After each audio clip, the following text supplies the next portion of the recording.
Hey, good afternoon, parents. This is a quick video to help explain the spacing slash positions that we were going to cover at practice today.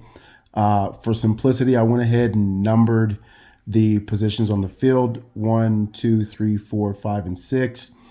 Ideally, what we're looking at is 1 and 2 are backline defenders. 3 is moves up and down based on where the ball is at to help defend, and as well as moving down to help us score. 4, 5, and 6 are essentially in the same general areas unless the ball moves down this way, and I'll explain that here in a short bit. So just getting started, ideally, so let's say the ball is here in this general area. What we'll have is we'll have 3 coming down to also help and support. 6 is obviously over here. What I would like to make sure that we do is keep 4 on this side of the field.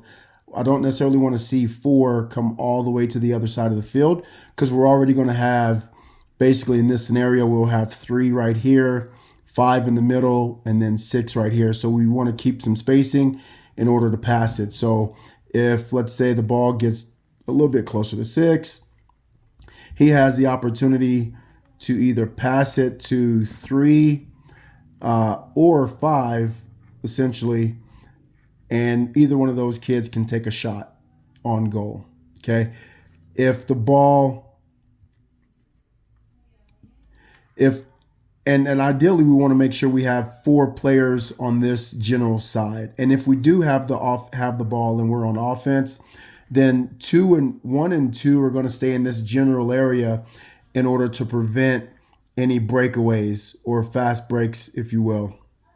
Okay, they're essentially the last line of defense. Nobody gets past them.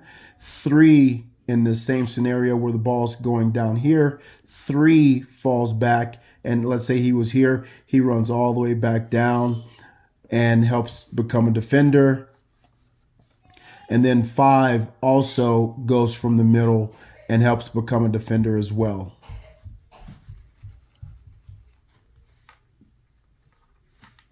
So then we'll have 4 defenders on this side of the field, again, keeping spacing.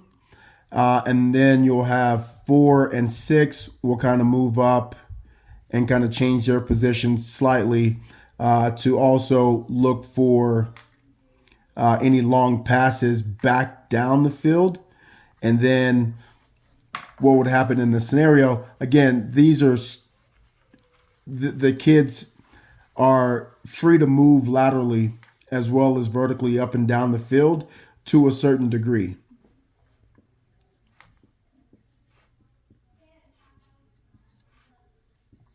So for example, 6 is going to generally cover this area.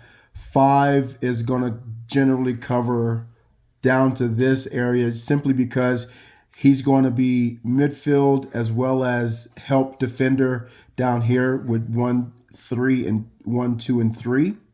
4 is going to essentially mirror what 6 is doing. And then the same thing goes for 1 and for 2. Okay.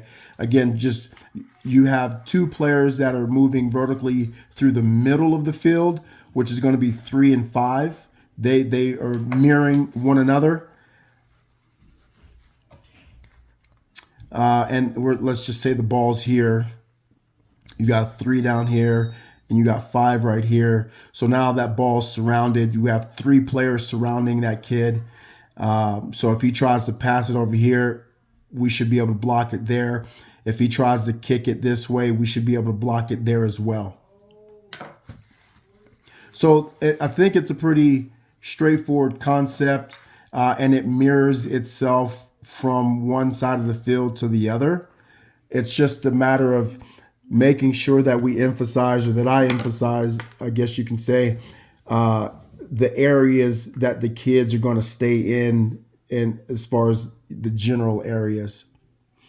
Trying to think if there's anything else. It's pretty straightforward in that regard. Thank you. And let me know if you have any questions.